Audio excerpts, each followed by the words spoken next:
എന്തുട്ട തിരക്കെന്ന് പറയും നമ്മുടെ തൃശ്ശൂർ കലോത്സവം നടക്കണേല്. ഹലോ പ്രിൻഷു കടേ, നമുക്ക് വീഡിയോ. അങ്ങനെ നമ്മുടെ 64ാമത് കലോത്സവം തൃശ്ശൂർ നടന്നുകൊണ്ടിരിക്കട്ടെ. ജനസാഗരാണ് ട്ടാ കലോത്സവം കാണാനായിട്ട് തൃശ്ശൂരിലേക്ക് എത്തിക്കൊണ്ടിരിക്കുന്നത്. അങ്ങനെ മൈതാനത്ത് നടക്കുന്ന സ്റ്റേജിലെ പ്രോഗ്രാംസിലൊക്കെ ഞാൻ കയറിയിട്ട് സ്റ്റേജ് 2-ലാണ് ഞാൻ എത്തിയട്ടാ. പാരിജാതത്തില് അവിടെ ഗംഭീരമായാണ് പിള്ളേർ വായിക്കുന്നത്.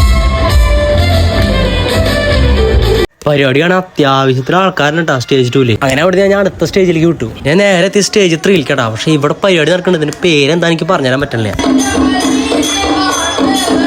സ്റ്റേജ് 3-ല് 2-നേക്കാൾ ആൾക്കാർ കുറവാണ്. പരിപാടി നിയന്ത്രിക്കാൻ കുട്ടി പോലീസുകാർ കുറെ പേരുണ്ട്. അങ്ങനെയാണ് സ്റ്റേജ് 1-ലെത്തിട്ടാ. അയ്യോ എന്തുട്ട ജനം! ഈ 1-ാം സ്റ്റേജിലെ പരിപാടി കഴിഞ്ഞിട്ട് ജനങ്ങൾ പുറത്തേക്ക് ഇറങ്ങുന്നുണ്ടാ. പോലീസുകാർക്ക് വരെ നിയന്ത്രിക്കാൻ പറ്റില്ല, അത്രയും ജനമുണ്ട്. മുന്നിലേക്കുള്ള ആൾക്കാർ പറഞ്ഞേ കാണാൻ പറ്റണ്ടേ, എല്ലാവരും കസാരയുടെ മേലെ നിന്നിട്ടാടാ പിന്നെയുള്ള ആൾക്കാർ പ്രോഗ്രാംസ് കാണുന്നത്.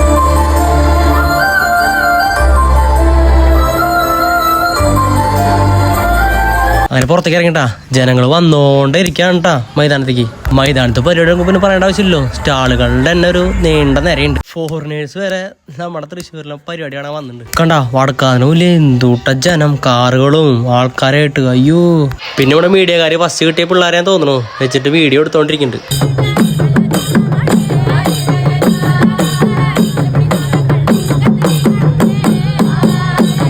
അങ്ങനെ കുട്ടി പോലീസുകാരൊക്കെ വരിവരിയായി നിർത്തിയിട്ട് ടീച്ചർമാര് തിരിച്ച് കൊണ്ടുപോവാണ്.